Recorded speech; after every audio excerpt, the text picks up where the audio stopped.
പ്രിയ കുട്ടികളെ, നമുക്ക് അറിയാം +2 എക്സാം നിങ്ങൾക്ക് അടുത്ത് തന്നെ 26-ാം തീയതി എക്സാം വരുന്നുണ്ട്. അപ്പൊ അതിലേക്ക് വേണ്ട ചില പ്രധാനപ്പെട്ട കുറച്ച് ഐറ്റംസ് ഞാൻ നിങ്ങൾക്കൊന്ന് തരാണ്. അപ്പൊ അത് നല്ലതുപോലെ നിങ്ങൾ മനസ്സിലാക്കി കഴിഞ്ഞാൽ നിങ്ങൾക്ക് ഒരു 8 മാർക്ക് ഷുവർ നിങ്ങൾക്ക് കിട്ടുന്ന ഉറപ്പാണ്. അപ്പോൾ നമുക്ക് പാർട്ട്ണർഷിപ്പാണ് നമ്മൾ ആദ്യം തന്നെ പറയുന്നത്. പാർട്ട്ണർഷിപ്പും കമ്പ്യൂട്ടർ ആപ്ലിക്കേഷനും ഉണ്ട്. അതുപോലെ തന്നെ AFS ഉള്ള കുട്ടികൾക്കുണ്ടല്ലോ, ഇപ്പോ പ്രൈവറ്റ് ആയിട്ട് പഠിക്കുന്ന കുട്ടികൾക്ക് AFS ആണ് കമ്പ്യൂട്ടർ ആപ്ലിക്കേഷന് പകരം. ഈ AFS എൻ്റെ യൂട്യൂബ് ചാനലിൽ CBSEക്കുള്ള ക്ലാസ്സുകളിലും അതുപോലെ തന്നെ BCOMനുള്ള ക്ലാസ്സുകളിലും അതില് ഡിബഞ്ചറും ഷെയറും ഒക്കെ ഞാൻ കൊടുത്തിട്ടുണ്ട്. അപ്പൊ നിങ്ങൾക്ക് അത് കണ്ടിട്ടുണ്ടെങ്കിൽ നിങ്ങൾക്ക് AFSന്റെ കുട്ടികൾക്ക് ഒരുപാട് പോർഷൻസ് അതിൽ നിന്ന് കവർ ചെയ്യാൻ പറ്റുന്നതായിരിക്കും. CA കമ്പ്യൂട്ടർ ആപ്ലിക്കേഷനുള്ള കുട്ടികൾക്ക് അതിന്റെ 1-2 ചെറിയ ഷോർട്ട് മാത്രം ഞാനിപ്പോ ഇതിലേക്ക് ഉൾപ്പെടുത്തിയിട്ടുണ്ട്. അപ്പൊ നമുക്ക് പാർട്ട്ണർഷിപ്പ് നമുക്ക് തുടങ്ങാം. അതായത് ഞാനിപ്പോ ബോർഡിൽ ചെയ്യുന്നില്ല, എല്ലാം പറഞ്ഞ് മനസ്സിലാക്കി തരണേ ഉള്ളൂ നിങ്ങൾക്ക്. അപ്പൊ നിങ്ങളത് മനസ്സിലാക്കി ശ്രദ്ധിച്ച് കേട്ടാൽ നിങ്ങൾക്ക് അതിന്റെ മാർക്ക് പോകാതെ നോക്കാം. ഫസ്റ്റ് നിങ്ങൾക്ക് വേണ്ടിയിട്ട് ഞാൻ സെലക്ട് ചെയ്തേക്കുന്ന കുറച്ച് question. First question, partnership is the result of, എന്തിന്റെ റിസൾട്ട് ആണ് പാർട്ട്ണർഷിപ്പ്? നമുക്ക് എപ്പോഴും ആവർത്തിച്ച് ചോദിക്കുന്ന ക്വസ്റ്റ്യൻ ആണത്. Partnership is the result of agreement. നമുക്കറിയാം, നിങ്ങൾ ഫസ്റ്റ് ഇയറിൽ പാർട്ട്ണർഷിപ്പ് ഡീഡ് പഠിച്ചിട്ടുണ്ടല്ലേ. പാർട്ട്ണർഷിപ്പ് ഡീഡിൽ എന്താ പറയുന്നത്? പാർട്ട്നേഴ്സ് ഏത് രീതിയിലാണ് അവരുടെ കണ്ടീഷൻസ് എന്നുള്ളത് അവരുടെ എഗ്രിമെന്റ് കാണിക്കുന്നതാണ് ഡീഡ്. അപ്പൊ പാർട്ട്ണർഷിപ്പ് എന്നത് റിസൾട്ട് ഓഫ് എഗ്രിമെന്റ് ആണ്. അതാണ് ഞാൻ ഒന്നാമതായിട്ട് എടുത്തിരിക്കുന്ന ക്വസ്റ്റ്യൻ. സെക്കൻഡ് ക്വസ്റ്റ്യൻ എപ്പോഴും നിങ്ങൾക്ക് ചോദിക്കുന്ന ഒരു ക്വസ്റ്റ്യൻ ആണ്. അതായത് ഇൻടാഞ്ചിബിൾ അസറ്റ്. എല്ലാ കുട്ടികൾക്കും അറിയാം ഗുഡ് വിൽ ഇൻടാഞ്ചിബിൾ അസറ്റ് ആണ്, ഒട്ടുമിക്ക കുട്ടികൾക്കും അറിയാം. പക്ഷെ അവർ എക്സാമ്പിളിൽ തന്നിരിക്കുന്നത് 1-2 പ്രാവശ്യം തന്നത് പേറ്റൻസ്, ട്രേഡ് മാർക്സ്, ഇതെല്ലാം തന്ന മക്കൾ ഓർത്ത് വെക്കാം. ഗുഡ് വില്ല് പോലെ തന്നെ ഇൻടാഞ്ചിബിൾ അസറ്റ് ആണ് പേറ്റൻസും ട്രേഡ് മാർക്സും കോപ്പിറൈറ്റ്സും കേട്ടോ. അപ്പൊ ഇത് ഗുഡ് വില്ലും അതുപോലെ തന്നെ പേറ്റൻസും കോപ്പിറൈറ്റ്സും ട്രേഡ് മാർക്സും ഇൻടാഞ്ചിബിൾ അസറ്റ്സ് ആണ്. ഇൻടാഞ്ചിബിൾ അസറ്റ്സ് എന്താ നിങ്ങൾക്ക് അറിയാം, ഫസ്റ്റ് ഇയറിൽ നിങ്ങൾ പഠിച്ചതാണ്. എന്നാലും ഞാൻ ഒന്നും കൂടി പറയാണ്. നമുക്കത് കാണാനും തൊടാനും, not touch not seen but feel, നമുക്കത് ഫീൽ ചെയ്യും. അതാണ് intangible assets. Next one, on dissolution of the firm. അത് നമുക്ക് കഴിഞ്ഞ പ്രാവശ്യത്തെ ക്വസ്റ്റ്യനിൽ 1-2 കൊല്ലം മുമ്പ് നമുക്ക് തന്ന ക്വസ്റ്റ്യനിൽ പറഞ്ഞിരുന്നത്, on dissolution of the firm sundry creditors is transferred to dash account എന്നാണ്. അതായത് ക്രെഡിറ്റേഴ്സ് ഏത് അക്കൗണ്ടിലേക്കാണ് ട്രാൻസ്ഫർ ചെയ്യുന്നതെന്ന്? റിയലൈസേഷൻ അക്കൗണ്ടിലേക്ക്. അപ്പൊ നമുക്ക് ഒരു കാര്യം ചെയ്യാം, ക്രെഡിറ്റേഴ്സ് മാത്രമല്ല, ഇപ്പൊ ഈ വർഷം അവർ ക്രെഡിറ്റേഴ്സ് മാറ്റി നമ്മളുടെ ബാങ്ക് ലോൺ എന്നാണ് പറയുന്നെങ്കിലോ, അപ്പൊ എക്സ്റ്റേണൽ ലയബിലിറ്റി ആയിട്ടുള്ള creditors, bills payable, bank loan, ഇതെല്ലാം മിസ്സസ് ലോൺ, പാർട്ട്നേഴ്സിന്റെ വൈഫിന്റെ ഒക്കെ പേരിൽ ലോൺ ഉണ്ടെങ്കിൽ ഈ ലോൺ എല്ലാം, അതായത് എക്സ്റ്റേണൽ ലോൺ എല്ലാം ട്രാൻസ്ഫർ ചെയ്യുന്നത് റിയലൈസേഷൻ അക്കൗണ്ടിലേക്കാകുന്നു. Next one, when a new partner with guaranteed amount of profit is admitted in a firm. ഒരു പാർട്ട്ണറെ പുതിയതായിട്ട് ഫേമിലേക്ക് അഡ്മിറ്റ് ചെയ്യുമ്പോ ഗ്യാരണ്ടി കൊടുത്ത് അഡ്മിറ്റ് ചെയ്യാണ്. നിനക്ക് ഞാൻ ഭാവിയിൽ ഫ്യൂച്ചറിൽ ഇത്ര ഷെയർ തന്നുകൊള്ളാം, 1/5 ഷെയർ തരാം, അല്ലെങ്കിൽ 1/8 ഷെയർ തരാം എന്ന് പറഞ്ഞുകൊണ്ട് ഗ്യാരണ്ടി ചെയ്തുകൊണ്ട് ഒരു പുതിയ പാർട്ട്ണറെ നമ്മൾ അഡ്മിറ്റ് ചെയ്യുമ്പോ such assurance may be given by, അങ്ങനെ ഒരു അഷ്വറൻസ്, ഒരു ഉറപ്പ് ഈ ന്യൂ പാർട്ട്ണർക്ക് കൊടുക്കുന്നത് ആരാണെന്ന്. ആരാ കൊടുക്കുന്നേ? Old partners. ഓർത്ത് വെക്കാം, ഓൾഡ് പാർട്ട്നേഴ്സ് ആണ് ആ പുതിയ പാർട്ട്നേഴ്സിന് അങ്ങനെ ഒരു അഷ്വറൻസ് കൊടുക്കുന്ന, ഒരു ഗ്യാരണ്ടീഡ് പ്രോഫിറ്റ് തന്നുകൊള്ളാം എന്ന അഷ്വറൻസ് കൊടുക്കുന്നത് ഓൾഡ് പാർട്ട്നേഴ്സ് ആണ്. അതുപോലെ തന്നെ അണ്ടർ ഫിക്സഡ് ക്യാപിറ്റൽ മെത്തേഡ്, നമുക്കറിയാം നമ്മള് 2 ക്യാപിറ്റൽ അക്കൗണ്ട് മെത്തേഡ് ഞാൻ നിങ്ങൾക്ക് യൂട്യൂബ് ചാനലിൽ തന്നിട്ടുണ്ട്. അതായത് ഫിക്സഡ് ക്യാപിറ്റൽ മെത്തേഡും ഫ്ലക്ച്വേറ്റിംഗ് ക്യാപിറ്റൽ മെത്തേഡും നമ്മൾ അവിടെ പഠിച്ചിരുന്നു. Under the fixed capital method there are 2 accounts are open for each partner, that is capital account and current account.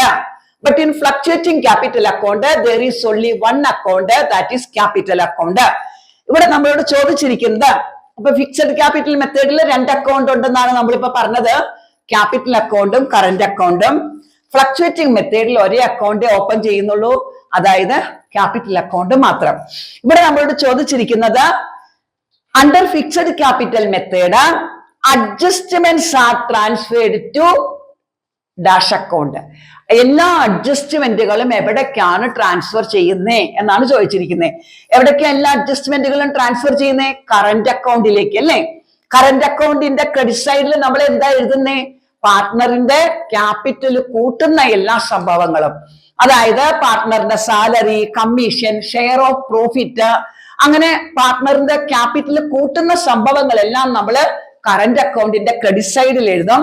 പാർട്ട്ണറിന്റെ capital കുറയ്ക്കുന്ന സംഭവങ്ങള്, അതായത് അയാൾ ഫേവിൽ നിന്ന് വിഡ്രോ ചെയ്തിട്ടുണ്ടെങ്കിൽ അത്, അതുപോലെ തന്നെ അതായത് ഡ്രോയിങ്സ്, അതുപോലെ തന്നെ interest on drawings, share of loss, ഇതെല്ലാം നമ്മൾ കറന്റ് അക്കൗണ്ടിന്റെ ഡെബിറ്റ് സൈഡിലാണ് എഴുതുന്നത്. അപ്പൊ ഓർത്ത് വെക്കാം, എല്ലാ അഡ്ജസ്റ്റ്മെന്റുകളും നമ്മൾ ട്രാൻസ്ഫർ ചെയ്യുന്നത് കറന്റ് അക്കൗണ്ടിലേക്കാണ്. ക്യാപിറ്റൽ മാത്രമേ ക്യാപിറ്റൽ അക്കൗണ്ടിൽ കാണിക്കുള്ളൂ. ഫിക്സഡ് മെത്തേഡിൽ കേട്ടോ, ഫ്ലക്ച്വേറ്റിംഗിൽ എല്ലാം ഒറ്റ അക്കൗണ്ടിൽ തന്നെ കാണിക്കും. ക്യാപിറ്റലും എല്ലാ അഡ്ജസ്റ്റ്മെന്റുകളും ക്യാപിറ്റൽ അക്കൗണ്ടിൽ തന്നെ കാണിക്കും. നെക്സ്റ്റ് നമുക്ക് തന്നേക്കണ question, the capitalised value of average profits നിങ്ങൾക്ക് തന്നേക്കാണ്. ഒരു ഫേമിന്റെ capitalised value of average profit നമുക്ക് തന്നേക്കാണ് 5 lakh എന്നാണ് നമുക്ക് തന്നിരിക്കുന്നത്. അപ്പൊ ഓർത്ത് വെക്കാം, ആവറേജ് പ്രോഫിറ്റ് നമുക്ക് തന്നേക്കാണ് 5 lakh ക്യാപിറ്റലൈസ്ഡ് മെത്തേഡില്. നെറ്റ് അസറ്റ്സ് നമുക്ക് തന്നിട്ടുണ്ട്, അതായത് ആ ഫേമിന്റെ നെറ്റ് അസറ്റ്സ് നമുക്ക് തന്നേക്കാണ് 4,20,000. ഇവിടെ നമ്മളോട് അവര് ചോദിച്ചിരിക്കുന്നത്, ക്വസ്റ്റ്യനിൽ അവർ നമ്മളോട് പറഞ്ഞേക്കുന്നത് വാല്യൂ ഓഫ് ഗുഡ്വില് കണ്ടുപിടിക്കാനാ പറഞ്ഞിരിക്കുന്നത്. അപ്പൊ ഗുഡ്വില്ലിന്റെ വാല്യൂ കണ്ടുപിടിക്കണമെങ്കിൽ എന്ത് ചെയ്താൽ മതി? ആവറേജ് പ്രോഫിറ്റിൽ നിന്നും നെറ്റ് അസറ്റ്സ് മൈനസ് ചെയ്താൽ നമുക്ക് ഫേമിന്റെ ഗുഡ്വില് കിട്ടും. ക്യാപിറ്റലൈസ്ഡ് വാല്യൂ മെത്തേഡിലൊക്കെ ഗുഡ്വില് കാണാൻ ഞാൻ നിങ്ങൾക്ക് എന്റെ ചാനലിൽ ഇട്ടിട്ടുണ്ട്. അതായത് എന്താ ക്യാപിറ്റലൈസ്ഡ് വാല്യൂ മെത്തേഡിൽ ഗുഡ്വില് കാണാനുള്ള equation? Capitalised value minus net assets. Capitalised value കാണുന്നത് എങ്ങനെയാ? ആവറേജ് പ്രോഫിറ്റ് ഇൻറ്റു 100 റേറ്റ് വരണം. അവിടെ മാത്രമേ 100 നമ്മൾ മോളിൽ കൊടുക്കുന്നുള്ളൂ. Average profit into 100 rate. ഇനി നെറ്റ് അസറ്റ്സ് കാണാൻ നമ്മൾ എന്ത് ചെയ്യും? ടോട്ടൽ അസറ്റിൽ നിന്ന് ടോട്ടൽ ലയബിലിറ്റീസ് മൈനസ് ചെയ്യും. അങ്ങനെ എല്ലാം നമ്മൾ കണ്ടുപിടിച്ച് ചെയ്യാൻ നിങ്ങൾക്ക് അറിയാമായിരിക്കും. പക്ഷെ ഇതുപോലെ തരുന്ന മെത്തേഡിൽ നമുക്ക് സിമ്പിൾ ആയിട്ട് AP യിൽ നിന്ന് നെറ്റ് അസറ്റ് മൈനസ് ചെയ്താൽ മതി കേട്ടോ. നെക്സ്റ്റ് വൺ, എപ്പോഴും നമുക്ക് വരുന്ന മിക്കവാറും വർഷങ്ങളിൽ ചോദിക്കുന്ന ഒരു റിപ്പീറ്റഡ് ക്വസ്റ്റ്യൻ ആണ്. The accumulated losses is given in dash side of balance sheet. മക്കളെ ഓർത്ത് വയ്ക്കാം, ക്വസ്റ്റ്യൻ നമുക്ക് പാർട്ട്ണർഷിപ്പിൽ അഡ്മിഷൻ മുതല്, അതായത് റിട്ടയർമെന്റ്, ഡെത്ത്, ഡിസൊല്യൂഷൻ, ഇങ്ങനെ പാർട്ട്ണർഷിപ്പിൽ എല്ലാത്തിലും അഡ്മിഷൻ, റിട്ടയർമെന്റ്, ഡെത്ത്, ഡിസൊല്യൂഷൻ, ഇതിൽ എല്ലാത്തിലും നമുക്ക് ഈ സൈഡില് പ്രോഫിറ്റ് ആൻഡ് ലോസ് നിങ്ങൾ കണ്ടിട്ടുണ്ടാകാം. ചില ക്വസ്റ്റ്യനില് ഇവിടെ നിങ്ങൾ പ്രോഫിറ്റ് ആൻഡ് ലോസ് തന്നിട്ടുണ്ടാകാം. ഈ ബാലൻസ് ഷീറ്റ് തരുന്ന പ്രോഫിറ്റിനാണ് അക്യുമുലേറ്റഡ് പ്രോഫിറ്റ് ഓർ ലോസ് എന്ന് പറയുന്നത്. അപ്പൊ നിങ്ങൾ ഓർത്ത് വെക്കേണ്ടത്, അസറ്റ് സൈഡ് ഇത് അസറ്റ് സൈഡ്, ഇത് ലയബിലിറ്റി സൈഡാണ്. അസറ്റ് സൈഡിൽ തരുന്ന പ്രോഫിറ്റ് ആൻഡ് ലോസ് മക്കൾ ഓർത്ത് വെക്കാം, ലോസ് ആയിരിക്കും. ഇവിടെ തരുന്ന പ്രോഫിറ്റ് ലയബിലിറ്റി സൈഡിൽ തരുന്നത് പ്രോഫിറ്റും ആയിരിക്കും കേട്ടോ. അപ്പൊ അത് ഓർത്ത് വെക്കാം. ഇവർ നമ്മളോട് ചോദിച്ചിരിക്കുന്നത്, the accumulated losses is given in the dash side of balance sheet. Loss തന്നിരിക്കുന്ന ബാലൻസ് ഷീറ്റിന്റെ ഏത് സൈഡിലായിരിക്കും? ഇവിടെ അസറ്റ് സൈഡിലായിരിക്കും കേട്ടോ.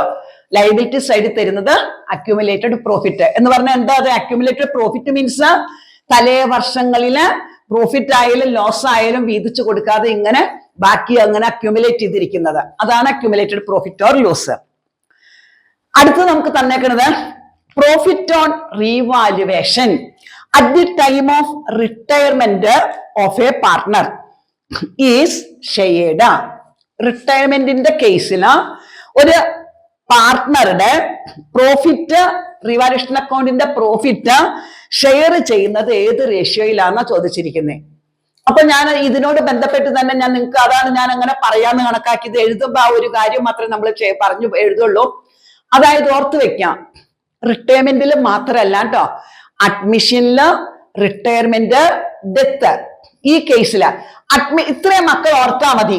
ബാലൻസ് ഷീറ്റില് ആരുടെയൊക്കെ പേരുണ്ടോ? ഇപ്പൊ അഡ്മിഷന്റെ കേസിലാ എയും ബിയും സിയും പാർട്ട്നേഴ്സ് ആണ്, ഡി ആണ് നമ്മൾ പുതിയതായിട്ട് ചേർത്തിരിക്കുന്നത്. റീവാലുവേഷൻ അക്കൗണ്ടിന്റെ പ്രോഫിറ്റ് നമ്മൾ ആർക്കായിരിക്കും ഷെയർ ചെയ്യുക? എക്കും ബിക്കും സിക്കും. ബാലൻസ് ഷീറ്റിൽ ആരുടെയൊക്കെ പേരുണ്ടോ അവർക്കാണ് നമ്മൾ റീവാലുവേഷൻ അക്കൗണ്ടിന്റെ പ്രോഫിറ്റ് ആയാലും ലോസ് ആയാലും ഷെയർ ചെയ്യുന്നത്. മാത്രമല്ല ഈ ബാലൻസ് ഷീറ്റിൽ കിടക്കുന്ന എന്ത് വീതിക്കുമ്പോഴും ഓർത്ത് വെക്കാം, നമ്മൾ ഈ ബാലൻസ് ഷീറ്റിൽ ആരുടെയൊക്കെ പേരുണ്ടോ അവർക്കാണ് വീതിച്ചു കൊടുക്കുന്നത് കേട്ടോ. എന്ന് പറഞ്ഞാൽ ജനറൽ റിസർവ്, അതുപോലെ തന്നെ ഇവിടെ നമുക്ക് ഈ സൈഡിൽ തരുന്ന general reserve, profit and loss, workmen compensation fund, ഇതെല്ലാം നമ്മൾ വീതിക്കുന്നത് ഈ ഓൾഡ് പാർട്ട്നേഴ്സിനായിരിക്കും. അഡ്മിഷൻ ആയാലും റിട്ടയർമെന്റ് ആയാലും ഡെത്ത് ആയാലും ഇവിടെ ആരുടെയൊക്കെ പേരുണ്ടോ അവർക്കാണ് വീതിച്ചു കൊടുക്കുന്നത് കേട്ടോ. അതുപോലെ തന്നെ അസറ്റ് സൈഡിൽ തരുന്നത് ഏതൊക്കെയാ? പ്രോഫിറ്റ് ആൻഡ് ലോസ് തരാം, അതുപോലെ തന്നെ ഗുഡ് വിൽ നമുക്ക് തരാം. ഗുഡ് വിൽ തന്ന ഗുഡ് വിൽ നമ്മള് ഇവിടെ ആരുടെയൊക്കെ പേരുണ്ടോ ഇവിടെ തരുന്ന ഗുഡ് വിൽ ആണ് കേട്ടോ. Good will given in books of accounts അല്ലെങ്കിൽ ബാലൻസ് ഷീറ്റ്. ബാലൻസ് ഷീറ്റിൽ നമുക്ക് തരുന്ന ഗുഡ് വില് ഈ ബാലൻസ് ഷീറ്റിൽ ആരൊക്കെ ഉണ്ടോ അവർക്കാണ് വീതിച്ചു കൊടുക്കുന്നത് കേട്ടോ.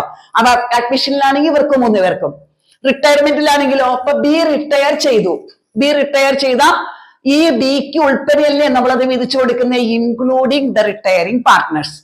ഡെത്ത് ആണെങ്കിലോ ഇപ്പൊ ബി മരിച്ചെങ്കിൽ ബിയുടെ അനന്തര അവകാശിക്ക് അതിന്റെ ഈ പറഞ്ഞ എല്ലാത്തിന്റെ വീതം നമ്മൾ കൊടുക്കണം കേട്ടോ.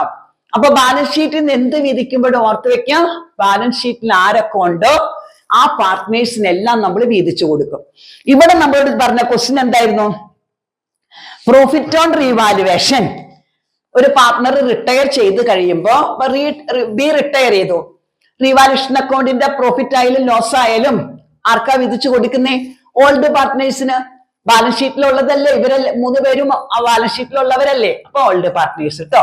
ക്വസ്റ്റ്യനിൽ നിങ്ങൾക്ക് ഓൾഡ് ന്യൂ എന്നൊക്കെയാണ് തന്നിരുന്നത്, ഓൾഡ് പാർട്ട്നേഴ്സിനാണ് വിധിച്ചു കൊടുക്കുന്നത്. That is including the retiring partner. Next one, the document containing in the terms of agreement of partnership.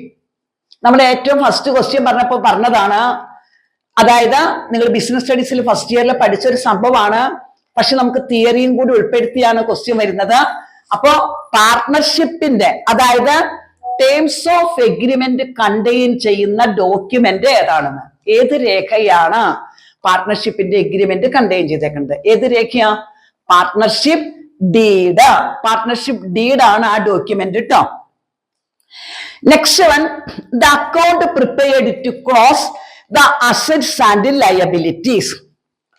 അതായത് അസറ്റും ലയബിലിറ്റീസും ക്ലോസ് ചെയ്യാൻ വേണ്ടിയിട്ട് പ്രിപ്പയർ ചെയ്യുന്ന അക്കൗണ്ട് ഏതാണ്? എപ്പോഴാണ് അസറ്റും ലയബിലിറ്റീസും ക്ലോസ് ചെയ്യുന്നത്? ഡിസൊല്യൂഷനിലല്ലേ. ഒരു ഫേമില് പല കാരണങ്ങൾ കൊണ്ട് ഒരു പാർട്ട്ണർഷിപ്പ് ഫേം വൈൻഡ് അപ്പ് ചെയ്യാം, ഡിസൊല്യൂഷൻ നടത്താം. അത് പിരിച്ചുവിടുന്ന കേസിലാണ് അവരുടെ അസറ്റ്സും ലയബിലിറ്റീസും എല്ലാം ക്ലോസ് ചെയ്യുന്നത്. അപ്പോ നമ്മൾ ചോദിച്ചിരിക്കുന്നത് അസറ്റ്സും അതുപോലെ തന്നെ ലയബിലിറ്റീസും ക്ലോസ് ചെയ്യാൻ വേണ്ടി പ്രിപ്പയർ ചെയ്യുന്ന അക്കൗണ്ട് ഏതാണെന്നാണ് ചോദിച്ചിരിക്കുന്നത്. അത് റിയലൈസേഷൻ അക്കൗണ്ട് ആണ് കേട്ടോ. നെക്സ്റ്റ് വൺ നമുക്ക് തന്നേക്കുന്ന question, when the business of an existing firm become illegal. നിലവിലുള്ള പാർട്ട്ണർഷിപ്പ് ഫേം ഇല്ലീഗലായി കഴിഞ്ഞാൽ ഇറ്റ് വിൽ ലീഡ് ടു, അത് എന്തിന് കാരണമായി തീരുന്നു? എന്തൊക്കെ കാരണം കൊണ്ടാ ഒരു പാർട്ട്ണർഷിപ്പ് ഫേം ഡിസൊല്യൂഷൻ നടത്തുന്നത്? അതായത് കമ്പൽസറി ആയിട്ട് ഡിസൊല്യൂഷൻ നടത്താം, വോളണ്ടറി ആയിട്ട് എല്ലാ പാർട്ട്നേഴ്സും കൂടി തീരുമാനിക്കുകയാണ് നമുക്ക് ഇനി മതി, ഇത് നിർത്താം, ഇതുകൊണ്ട് വലിയ ലാഭമൊന്നുമില്ലെങ്കിൽ ഇത് നിർത്താം എന്ന് തീരുമാനിക്കുകയാണ്. അല്ലെങ്കിൽ ഏതെങ്കിലും പാർട്ട്ണർ ഇൻസോൾവന്റ് ആയി കഴിഞ്ഞാൽ മറ്റുള്ള പാർട്ട്നേഴ്സ് തീരുമാനിക്കുകയാണ് ഇത് വേണ്ടാന്ന്. ഇങ്ങനെയൊക്കെയുള്ള പലതരത്തിലുള്ള റിട്ടയർമെന്റില് അല്ല ഡിസൊല്യൂഷനിൽ പല റീസൺ ഉണ്ട്. പക്ഷെ ഇല്ലീഗലായിട്ട് പാർട്ട്ണർഷിപ്പ് ഫേമിന്റെ പ്രവർത്തനങ്ങള് എഗെയിൻസ്റ്റ് ലോ ആണെങ്കിൽ, നിയമത്തിന് വിരുദ്ധമായിട്ടാണ് അവർ നടത്തിക്കൊണ്ട് പോകുന്നത് എന്ന് മനസ്സിലായി കഴിഞ്ഞാൽ അത് ഏത് രീതിയിലായിരിക്കും അത് ഡിസൊല്യൂഷൻ നടത്തുന്നത്? കമ്പൽസറി ഡിസൊല്യൂഷൻ, അതായത് നിർബന്ധപൂർവം പിരിച്ചുവിടൽ കേട്ടോ. അപ്പൊ ഓർത്ത് വെക്കാം, ഇല്ലീഗലായിട്ടുള്ള ഒരു പിരിച്ചുവിടലാണെന്നുണ്ടെങ്കിൽ അതിന് നമ്മൾ പറയുന്നതാണ് കമ്പൽസറി ഡിസൊല്യൂഷൻ. അപ്പൊ അത് ഓർത്ത് വെക്കണം കേട്ടോ. ഇനി അതുപോലെ തന്നെ ഞാൻ കുറച്ച് ഈ കമ്പ്യൂട്ടർ ആപ്ലിക്കേഷനിലെയും പ്രധാനപ്പെട്ട ഒരു കുറച്ച് കാര്യങ്ങൾ ഞാൻ അതിൽ സെലക്ട് ചെയ്തിട്ടുണ്ട്, കണ്ട ക്വസ്റ്റ്യൻ പേപ്പറിൽ നിന്നൊക്കെ എടുത്തിട്ടുണ്ട്. അതിൽ നമുക്ക് ഒരു റിപ്പീറ്റ് ചെയ്ത് വന്ന ഒരു ക്വസ്റ്റ്യനാണ്. ഞാൻ എപ്പോഴും 3-4 ക്വസ്റ്റ്യൻ പേപ്പറിൽ നോക്കിയിട്ട് കണ്ട ഒരു ക്വസ്റ്റ്യൻ ആണ്. പല മെത്തേഡിലാണ് അവർ ചോദിച്ചിരിക്കുന്നത്. Range of numbers are used for codification. അതായത് range of numbers are used for codification in ഏതിലാണ്? ഓർത്ത് വെക്കാം, ബ്ലോക്ക് കോഡ്സ് കേട്ടോ, ബ്ലോക്ക് കോഡ്സ്. ഇത് തന്നെ വേറൊരു ക്വസ്റ്റ്യൻ പേപ്പറിൽ അവർ ചോദിച്ചേക്കണ എങ്ങനെയാണെന്നറിയാമോ? അവര് നമുക്ക് തന്നേക്കാണ്. അതായത് in A retail business the code 501 to 599. ഒരു റീറ്റെയിൽ ബിസിനസ്സില് അവരുടെ കോഡ് പറഞ്ഞിരിക്കുന്നത് 501 മുതൽ 599 വരെയാണ്. Is given for washing powder. അതായത് വാഷിംഗ് പൗഡറിന് അവർ കൊടുത്തിരിക്കുന്ന കോഡ് 501 മുതൽ 591 വരെ 599 വരെയാണെന്ന്. It is an example of. അത് എന്തിന് എക്സാമ്പിൾ ആണെന്നാ ചോദിച്ചേക്കണേ. അപ്പൊ ഏതിന് എക്സാമ്പിളാ? ഏതാ? നമ്മൾ ഫസ്റ്റ് പറഞ്ഞില്ലേ, ബ്ലോക്ക് കോഡ്സ്. ബ്ലോക്ക് കോഡ്സ് എന്ന് പറഞ്ഞാൽ റേഞ്ച് ഓഫ് നമ്പേഴ്സിൽ യൂസ് ചെയ്യുന്നതാണ്. റേഞ്ച് എന്താന്ന് നിങ്ങൾക്ക് അറിയാലോ. റേഞ്ച് എന്ന് പറഞ്ഞാൽ എന്തെന്നാ? റേഞ്ച് എന്ന് പറഞ്ഞാൽ നമ്പേഴ്സിൽ നമ്മള് ആ ലാർജർ നമ്പറിൽ നിന്ന് സ്മോളർ നമ്പർ മൈനസ് ചെയ്യണത്. അപ്പൊ ഇവിടെ നമുക്ക് തന്നേക്കണത് അവർ യൂസ് ചെയ്യുന്നത് ഏത് വാഷിംഗ് പൗഡറിന്റെ ഇന്ന നമ്പർ മുതൽ ഇന്ന നമ്പർ വരെ കോഡ് കാണിച്ചിട്ടുണ്ട്. അപ്പൊ അവിടെ യൂസ് ചെയ്യുന്നത് ഏതാണെന്ന് ചോദിച്ചേക്കണേ. അതിന്റെ ആൻസർ ആണ് ബ്ലോക്ക് കോഡ്സ് കേട്ടോ. അപ്പൊ പലതരത്തിലും ബ്ലോക്ക് കോഡ്സ് ചോദിച്ചിട്ടുണ്ട്. അടുത്തതേ, which voucher is used to make rectification entries. ഇതും റിപ്പീറ്റ് ചെയ്ത് വന്നിരിക്കുന്ന ക്വസ്റ്റ്യൻ ആണ്. അതായത് റെക്ടിഫിക്കേഷൻ എൻട്രിക്ക് യൂസ് ചെയ്യുന്ന വൗച്ചർ. റെക്ടിഫിക്കേഷൻ എൻട്രി മക്കൾക്ക് അറിയാം, ഫസ്റ്റ് ഇയറിൽ പഠിച്ചേക്കുന്നതാണ്. അതായത് മിസ്റ്റേക്കുകൾ വന്നു കഴിയുമ്പോൾ അത് കറക്റ്റ് ചെയ്യാൻ വേണ്ടി ഉപയോഗിക്കുന്നതാണ് അല്ലേ. ആ മിസ്റ്റേക്ക് റെക്ടിഫൈ ചെയ്യണത്, അത് കറക്റ്റ് ചെയ്യുന്ന എൻട്രിയാണ് റെക്ടിഫൈ എൻട്രി. ഈ റെക്ടിഫിക്കേഷൻ എൻട്രീസിൽ യൂസ് ചെയ്യുന്ന വൗച്ചർ ഏതാണെന്നാണ് ചോദിച്ചേക്കണത്. അത് പലതരത്തിലും മാറ്റി മാറ്റി അവർ ചോദിച്ചിട്ടുണ്ട്. അപ്പൊ ഓർത്ത് വെക്കാം, ജേണൽ വൗച്ചർ ആണ് കേട്ടോ. ജേണൽ വൗച്ചർ ആണ് ഈ റെക്ടിഫിക്കേഷൻ എൻട്രിയിൽ യൂസ് ചെയ്യുന്ന വൗച്ചർ. നെക്സ്റ്റ് അവർ ചോദിച്ചേക്കണത് വൈൽ പ്രിപ്പയറിംഗ് ലോൺ റീപേയ്മെന്റ്. ഇതും 2-3 ക്വസ്റ്റ്യൻ പേപ്പറിൽ തിരിച്ചു മറിച്ചൊക്കെ ചോദിച്ചിരിക്കുന്ന ഒരു ക്വസ്റ്റ്യൻ ആണ്. ഒരു ലോൺ റീപേയ്മെന്റിന് അവർ പ്രിപ്പയർ ചെയ്യുന്ന കേസിൽ the function used for EMI. EMI എന്ന ഫംഗ്ഷൻ യൂസ് ചെയ്യാൻ വേണ്ടിയിട്ട് ലോൺ റീപേ ചെയ്യുമ്പോൾ ഉപയോഗിക്കുന്നത് ഏതാണ്? ഓർത്ത് വെക്കാം, PMT. അപ്പൊ ലോണൊക്കെ നമ്മളിപ്പോ വണ്ടികളൊക്കെ വെഹിക്കിളൊക്കെ ലോണായിട്ടൊക്കെ എടുക്കില്ലേ, EMI-യിലാണ് നമ്മൾ പൈസ കൊടുക്കുന്നതെങ്കിൽ ആ EMI യൂസ് ചെയ്യുന്ന ഫംഗ്ഷൻ ആണ് PMT കേട്ടോ. PMT EMI യൂസ് ചെയ്യുന്ന ഫംഗ്ഷൻ ആണ് PMT. തിരിച്ചു മറിച്ച് 2-3 ക്വസ്റ്റ്യൻ പേപ്പറിൽ അത് ചോദിച്ചിട്ടുണ്ട് അവര്. അടുത്തത് the chart that display data in rings. അതായത് ഡോണറ്റ് ചാർട്ട്. അതും 2-3 ഇതില് പലതരത്തിലും ചോദിച്ചിട്ടുണ്ട്. ഓർത്ത് വയ്ക്കാം, the chart that display data in rings. റിങ്സിൽ യൂസ് ചെയ്യുന്ന ഡിസ്പ്ലേ ചെയ്യുന്ന ഡേറ്റ ഏതാണ്? അതാണ് ഡോണറ്റ് ചാർട്ട്. പിന്നെ അതുപോലെ തന്നെ the depth axis. The depth DEPTH depth axis in a 3D chart is called. 3D ചാർട്ടില് ഡെപ്ത് ആക്സിസിന് എന്താണ് പറയുന്നത്? ഇതും റിപ്പീറ്റ് ചെയ്ത് ചോദിച്ചേക്കുന്നതാണ്. എന്തെന്നാ? ഇസഡ് ആക്സിസ് കേട്ടോ. ഇസഡ് ആക്സിസ് ആണ്. അപ്പൊ ഇത്രയും നല്ല ഭംഗിയായിട്ടൊക്കെ അങ്ങോട്ട് പഠിച്ചിട്ട് പൊക്കോളൂ. ഇനി ഞാൻ നിങ്ങൾക്ക് ഈ ഗുഡ്വില്ലിന്റെ 3 മെത്തേഡ്, അതുപോലെ തന്നെ ഇൻട്രസ്റ്റ് ഓൺ ഡ്രോയിങ്സ് പല മെത്തേഡ് ഉണ്ട്. അപ്പൊ ഇൻട്രസ്റ്റ് ഓൺ ഡ്രോയിങ്സിന്റെ എല്ലാ മെത്തേഡും ഇതെല്ലാം കൂടി ഞാൻ നിങ്ങൾക്ക് 1-2 ക്ലാസ്സുകളിലായിട്ട് നിങ്ങൾക്ക് തരുന്നുണ്ട്. അപ്പം just interest on drawings just ഒന്ന് ഞാൻ പറയാണ്. പല ഡേറ്റിൽ പല എമൗണ്ട് തരുന്നത് കണ്ടിട്ടില്ലേ ക്വസ്റ്റ്യനില്? പല ഡേറ്റിൽ പല എമൗണ്ട് വിഡ്രോ ചെയ്യുന്നത്. അപ്പൊ നമുക്ക് 4 കോളാണ് നമ്മൾ കൊടുക്കുന്നത്. വിഡ്രോ ചെയ്ത ഡേറ്റ്, വിഡ്രോ ചെയ്ത amount, 3rd column period, 4th column product. മറ്റേ വിഡ്രോ ചെയ്തിരിക്കുന്ന ഡേറ്റ് മുതൽ ക്ലോസിംഗ് ഡേറ്റ് വരെ എത്ര മാസം ഉണ്ട് നോക്കും. അതാണ് നമ്മൾ പീരീഡിൽ കൊടുക്കുന്നത് കേട്ടോ. എന്നിട്ട് നമ്മൾ എന്ത് ചെയ്യും, എമൗണ്ടും പീരീഡും കൂടി മൾട്ടിപ്പിൾ ചെയ്ത് 4ാമത്തെ കോളത്തിൽ കൊടുക്കും, പ്രോഡക്റ്റ് കോളം. എന്നിട്ട് പ്രോഡക്റ്റിന്റെ ടോട്ടൽ കാണും, അതാണ് സം ഓഫ് പ്രോഡക്റ്റ്. ആ സം ഓഫ് പ്രോഡക്റ്റ് ഇൻറ്റു എന്ത് ചെയ്യണം നമുക്ക്, അപ്പോ ഇൻട്രസ്റ്റിന്റെ റേറ്റ് ബൈ 100 ഇൻറ്റു 1/12 ചെയ്യുമ്പോൾ പല ഡേറ്റിലും പല എമൗണ്ട് വിഡ്രോ ചെയ്താലുള്ള ഇൻട്രസ്റ്റ് ഓൺ ഡ്രോയിങ്സ് കിട്ടും കേട്ടോ. അത് ഒത്തിരി ക്വസ്റ്റ്യൻ പേപ്പറിലൊക്കെ വന്നിട്ടുണ്ട്.